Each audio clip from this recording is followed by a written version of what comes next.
Lipton Tea and Lipton Soups present Inner Sanctum Mysteries.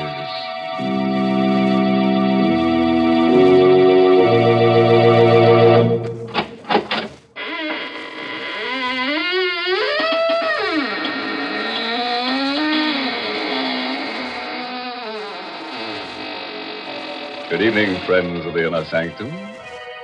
When you heard the sound of the squeaking door, it was exactly 30 seconds past the hour for murder. But don't worry. We won't keep you waiting much longer. Even as I talk to you now, our hero and his victim are standing beside me, wishing I'd dispense with formalities so they can get to more enjoyable pursuits, like murder. Now, isn't it funny, Mr. Host? I feel the same way in hot weather. You mean the heat makes you feel murderous? Now, this doesn't sound like our Mary. Please don't misunderstand me, Mr. Host. I mean the heat makes me want to dispense with formalities so I can get to more enjoyable pursuits, like serving myself and my friends tall, cooling glasses of iced Lipton tea in my backyard under the trees. What grand iced tea Lipton's makes. So gloriously full-bodied, so full of zip. And it's that brisk Lipton flavor that does it. A flavor that's never flat, but always spirited and satisfying. You see, brisk is the word the tea experts themselves use to describe the livelier freshness of Lipton's. And those same tea experts agree that in iced teas, brisk flavor is extra important. That's why, for the best iced tea you ever tasted, you should always insist on Lipton tea. It's good iced because it's brisk in flavor. So keep a frosty pitcher of iced Lipton tea always on hand. Thank you for those cooling thoughts, Mary. Now into our sizzling thriller, 8 Steps to Murder, written especially for Inner Sanctum by Emil Teppelman. This is the chronicle of a carefully calculated crime. A crime so twisted and subtle that it had to be blueprinted in advance. As Barry Kroger, in the role of Mark Durfee, the newspaper columnist, tells his story, we shall watch this crime develop, step by step. 8 Steps to Murder. When I decided to kill Basil Archer, I went about it like an architect, laying out the plans for a complicated building project. Only a fool leaves the details of such an undertaking to chance. I calculated every risk. I weighed every possibility of failure.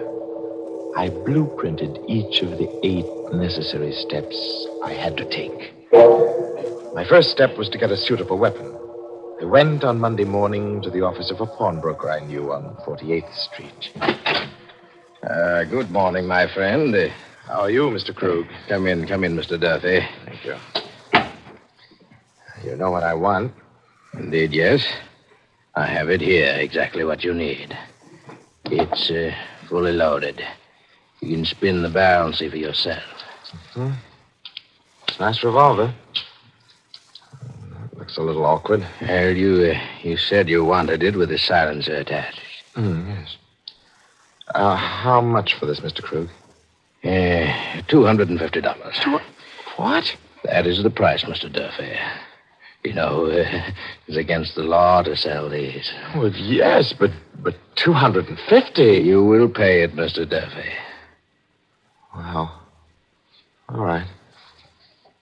You know what I want this gun for. But naturally. You know I'm planning to kill someone with it. But naturally. Otherwise, would you want a silencer on it? You wouldn't be above a little honest blackmail, would you, Mr. Krug? Please, do not point that gun at me. It is loaded. I know that. What are you going to do? I regret this, Mr. Krug. I'm going to have to kill you. No, I swear to you. Save it. You will be sorry for this. You will make a mistake. You will make a slip. There'll be no mistake. There will. You cannot think of everything. I have thought of everything. This is the first thing. You cannot think of everything. I left Krug's body where it lay and put the silenced revolver in my inside pocket and stepped out into the air. I stopped, stuck still. The rain suddenly coming down in buckets. I hadn't counted on it starting to rain. My alibi for Krug's killing was carefully planned. Everybody at my hotel thought I was still in my room, sleeping off a binge. I carefully staged a drinking spree last night. But if my clothes were wet, they'd know I'd been out this morning. You cannot think of everything. You cannot think of everything. I hurried back to my hotel, walking in the rain. It was too dangerous to take a cab. I sneaked in the service entrance, the way I'd come out, and walked up the one flight of stairs. As soon as I got in my room, I took off my clothes, dropped them all in the bathtub, and started the shower going. And then I went to bed.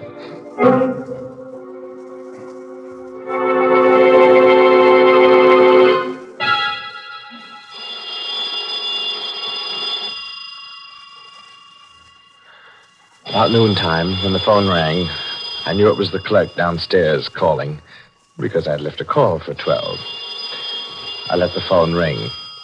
That was step number 2.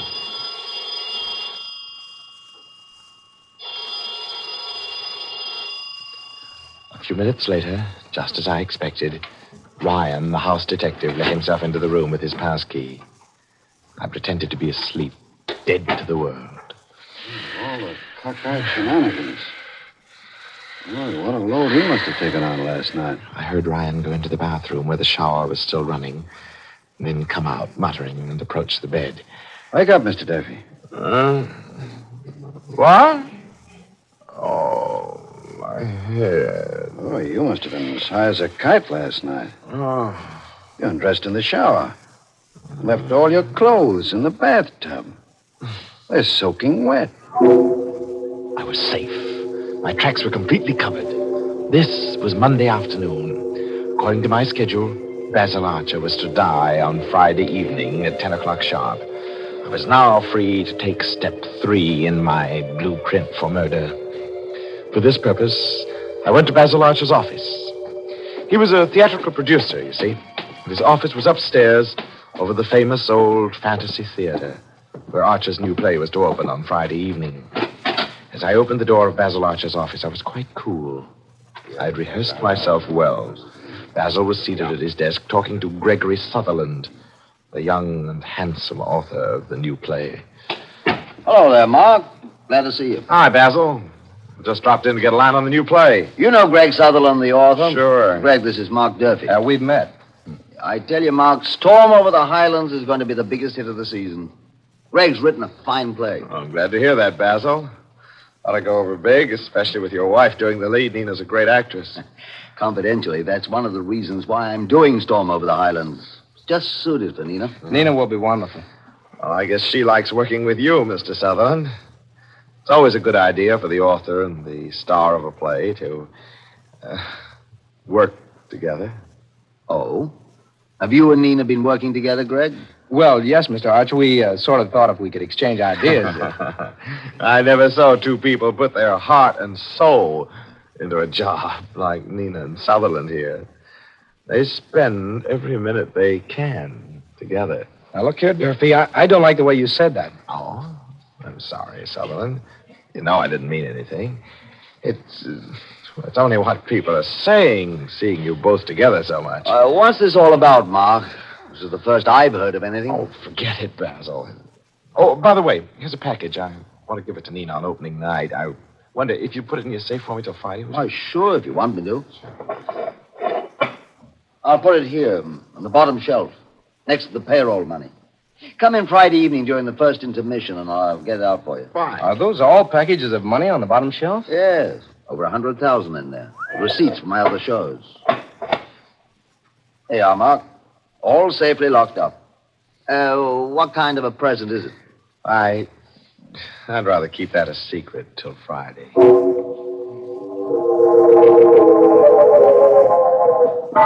From Archer's office, I went straight to his apartment.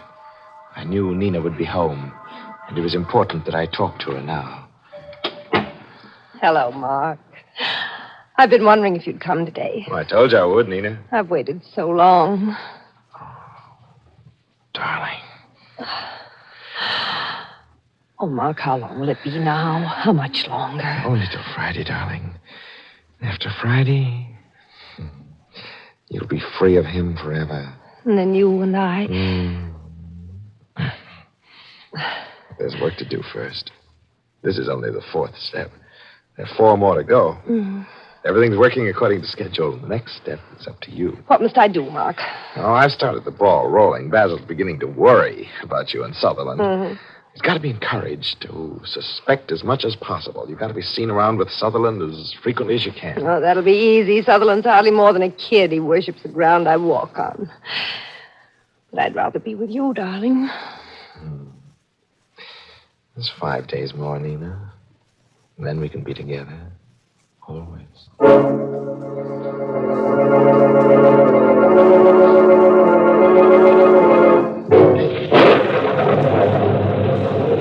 Outside Nina's house, I stopped for a moment with a queer sensation in the pit of my stomach. It was raining again. It reminded me of Mr. Krug. You can't think of everything. You can't think of everything. I seemed to hear Krug's voice drumming in my ears. Drumming. You'll make a mistake, Mark Durfee. You'll make a mistake. I won't, you old fool. I won't. You'll make a mistake.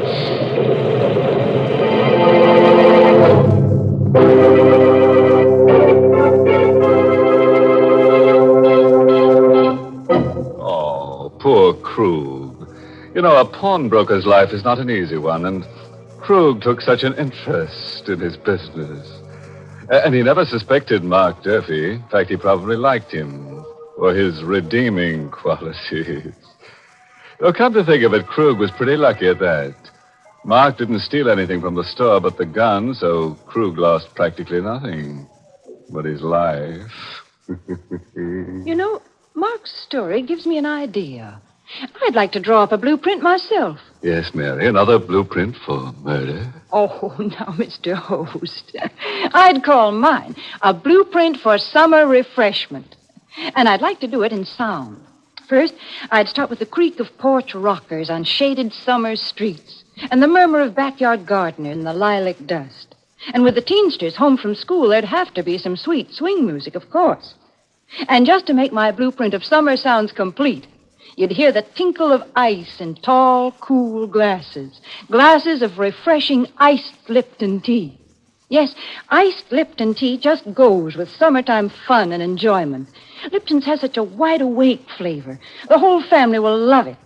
And that flavor, folks, is brisk. Yes, that's the secret. Lipton's brisk flavor is what makes iced Lipton tea taste extra good. So for a delightful treat to beat the heat, serve iced tea. And for the best iced tea ever, insist on Lipton tea. Brisk flavor, never flat. Couldn't have done better myself, Mary. But now, let's catch up with our architect of murder. If Mark Durfee's blueprint works out according to schedule, our death rate should go up sharply to about 1 per person. Let's see. He should be up to his 5th step by now, shouldn't he? Tuesday was a clear day without rain, and I felt better. I knew now that I couldn't make a mistake. In 4 days, Basil Archer would die as planned. And now for the 5th step. An easy one for Mark Durfee because he's a newspaper columnist. It merely requires dictating a little item for his column into the dictaphone at his desk. Oh, there's a new play opening soon, which should be a huge success if the author and the leading lady can do anything to make it click. They're working harder on it than the producer himself. It looks like they've clicked with each other, too.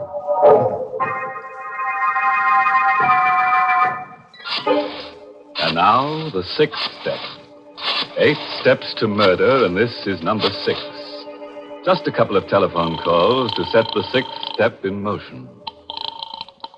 Hello? Hello, Nina. Did you see the paper this morning? Mark, darling, it was perfect. I've had a half-dozen phone calls. Everybody knows you met Sutherland and me. Oh, good. Basil saw it, too, at breakfast this morning. You did? How did he like it? Oh, he just looked glum. I don't think he believes it. Well, all right. Now, here's what I want you to do. Get hold of Sutherland and make him take you out tonight. Uh-huh. There's a fast little nightclub out on the island, the Pirate's Hold. I know the place. Kind of disreputable, isn't it? Yeah, right. Well, now, look, you get Sutherland to take you there. You think you can manage that? Oh, he'll take me anywhere I want to go. Good. Be sure to be there tonight about 10. I'll take care of the rest.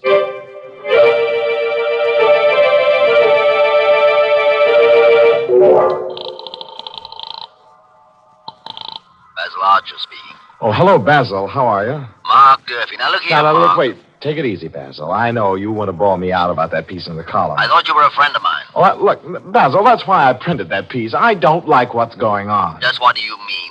If Nina feels like working with the author of the play, she's Sure, opening it. that's all right. But look, why keep things secret? What do you mean by that?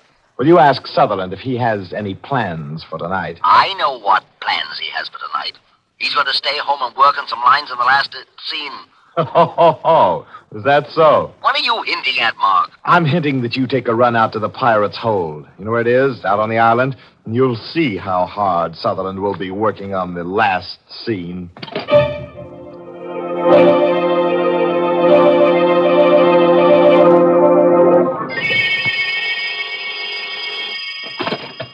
Hello? Mark, this is Nina. Oh, where are you? I'm calling from the Pirate's Hold. Basil was just here. Oh, God. Did he find you with Sutherland? Well, naturally, I did just what you told me to. I'm fine. Everything is set for tomorrow. You're sure everything will be all right? Oh, yes, quite sure. Now, this is what I want you to do tomorrow. Just before the show opens, you'll take sick. Oh. Basil will have to put in an understudy for you. Yes, I can do that all right. Then you'll dismiss the servant. Yes. Now, remember this clearly, Nina. You're going to be my alibi for the hour between 9 and 10. Understand? I understand, Mark. I'll be over at 9. But I'll leave a few minutes later by the back way. Only you'll swear that I stayed till a few minutes after 10. Is that clear? Yes, Mark. And good luck.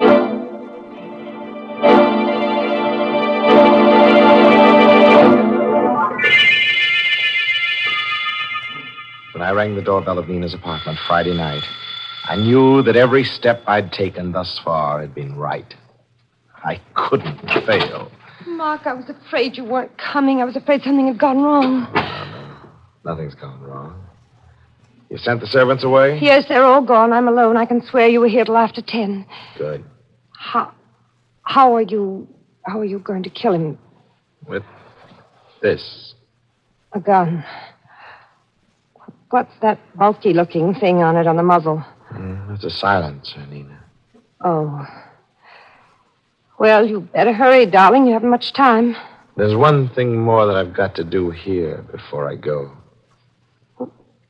Why are you pointing the gun at me? Because I'm going to kill you, Nina, dear. Oh, now, Mark, I don't like that kind of joke. It isn't a joke, my darling. Mark, are you crazy? You little fool. Did you think I'd go to all this trouble, planning this thing step by step? Did you think I was doing all of this for you? But I thought you loved me. You thought I was committing murder because I loved you? Oh, Nina, you're just another step in my blueprint. Now you've served your purpose, just like Krug. Krug was step 1, you're step 7. Mark! Oh!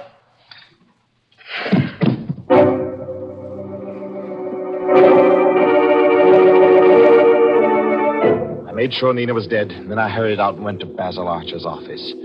I had to be sure my timing was right. This was the 8th and the final step. I knew Basil would be in his office during the first intermission, so... Hello, Basil. Oh, it's you, Mark. Come in. I want to talk to you. What about, Basil? Mark, what's going on between Sutherland and Nina? Oh, no, Basil, you're not a fool. I can't believe it. Well, look, if you want proof, suppose you get that package out of the safe, the one I left with you. The package? What's that got to Well, do? you get it, and I'll show you. Well, all right.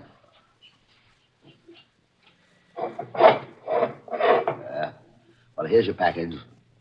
Now, what do you want to show me? Still got all that cash in the safe, huh? You know I always have it here. Yes, I know. Say, What are you doing with that revolver? Look, Basil. Look into the muzzle. What the devil? That's just right. Oh! I opened the package Basil had given me. It was only an empty box, nothing in it, but there was something here I could put into it now. I stepped across Basil's body, knelt before the open safe, and took out the neatly tied bundles of money and put them into the empty box. $100,000. It was well worth the months of planning, the careful blueprinting. I was a rich man. Now I was ready for the finale. The last bit of routine business, which would finish the whole thing off properly. Picked up the phone and dialed police headquarters. It wouldn't be too difficult to imitate Basil Archer's voice over the telephone. I'd rehearsed that, too.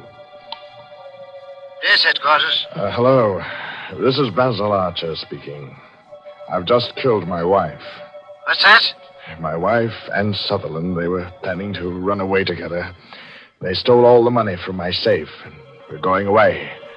So I killed her. And now I'm going to kill myself, too. Now, wait, Mr. Archer. Now, wait a minute. Don't do anything I rash. softly replaced Just stay the there till we receiver. send a radio. Now, everything was set. Carefully, I placed the revolver in Basil's cold hand. I'd left no prints on it because I was wearing gloves. I picked up the package and walked out into the hall. But in the hall, I stopped short. Someone had just come into the building downstairs. I peered down and I saw Gregory Sutherland coming up. Mr. Archer, are you up there? You better hurry. The second act has started. Sutherland was coming up the stairs. I couldn't get out. But I wasn't trapped. Oh, no. There was a porter's closet down the hall. I tiptoed over to it and slipped inside just as Sutherland got to the landing. Mr. Archer, are you in there? Sutherland was in Basil's office now. He'd be finding the body. This was my chance to sneak out. I opened the closet door. Come on, Kitty. Archer's office is one place up. If we can make it in time. The guy said he was going to kill himself. The police had come in answer to my telephone call. Now I couldn't get out. There'd be a crowd outside, and I'd be seen leaving. I had to stay in the building. Still, I wasn't trapped. I knew just what to do.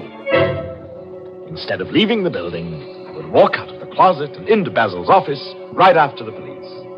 They'd think I'd just arrived. I stepped out of the porter's closet. I started for the door of Basil's office. Then, suddenly, I got a sick, weak feeling in the pit of my stomach. I stopped stock still. I'd almost walked into my death.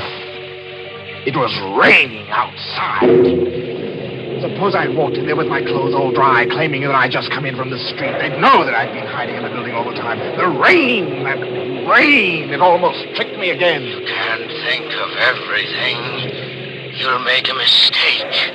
You can't think of I can, you old fool. I'll show you. I hurried back into the porter's closet. I knew how to beat this, too. I turned on the faucet in the sink, splashed and drenched myself from head to foot. Well, now I looked as if I'd just come in out of the rain. I stepped out of the closet, went down the hall, and entered Basil Archer's office, dripping wet. The two policemen were standing over Basil's body with Gregory Sutherland. They all looked up as I came in. Oh, hello, Mr. Durfee. Sorry about this. It's your friend, Basil Archer. Committed suicide. Oh, no. Oh, it's impossible, Sergeant Moran. Basil wouldn't do a thing like that. Why, who found him? I did, Mr. Durfee. I came to call him for the second act. Oh, this is terrible. It's like an open and shut case. Killed his wife, then came here and knocked himself off. Oh. And what's more, Mr. Sutherland, Yes? before he knocked himself off, he phoned headquarters and said you'd stolen money from his safe. Well, that's a lie. Wait a minute. Sergeant. Mr. Durfee, Yes, Sutherland. how did you get yourself all wet like that? Oh, well, you try not getting wet in that rain. Rain? What rain, Mr. Durfee? Suddenly I went clammy all over. I saw that none of them was wet.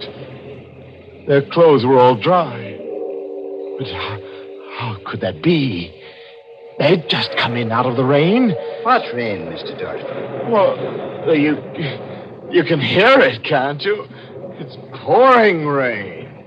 Just listen to that thunder. Thunder. Rain. Good heavens, that's the funniest thing I've ever heard. Don't you see, Sergeant, he's been in the building all the time, trying to make us think he just came in and he got himself all wet for nothing. Sergeant, I bet you $1 he murdered Archer. You're crazy. Well, it's pouring outside. You can hear it yourself. But just listen to that rain beating down. The thunder. You poor sap. That isn't rain you hear. It's my play next door. Storm over the Highlands. Remember? And those are the sound effects in the second act.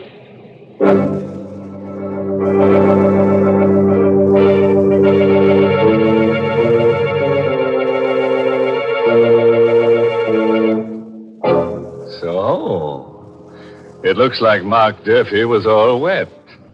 In fact, he got himself so soaking wet, he practically liquidated himself. But cheer up, I'm sure he won't spend more than 6 months in jail. And that wouldn't be so bad, would it? If they weren't going to execute him afterward. Poor Mark. If only someone had told him. Told him what, Mary? Well, look, Mark took 8 steps to get in the cooler when you really only have to take 1 step to get cool. Sure, just step down to the grocer's and get a large economical package of brisk Lipton tea. Then keep a pitcher of iced Lipton tea always on hand and help yourself to its cooling refreshment off and on throughout the day. That's all there is to it. And you'll find Lipton's makes perfect iced tea because Lipton's is never flat. It always tastes delightfully tangy and full-bodied. That's why this summer, when you want iced tea, you should be sure to use the tea with the brisk flavor. Ask your grocer tomorrow for Lipton's.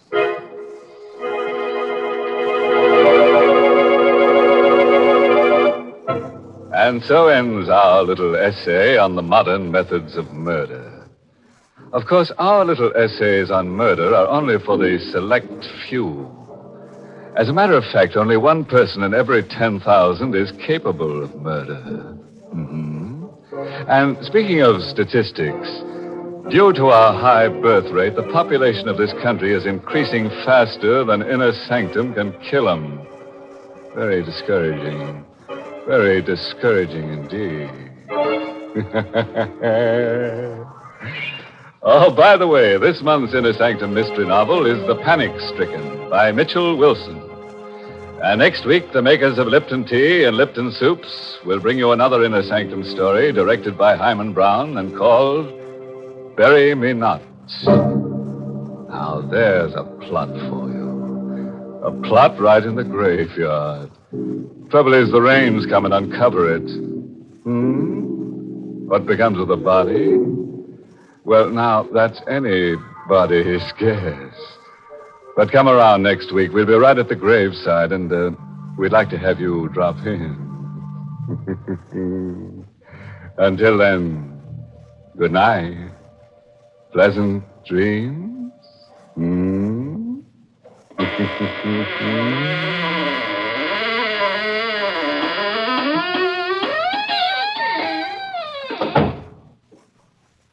Now that summer's here, keep cool by keeping out of the kitchen.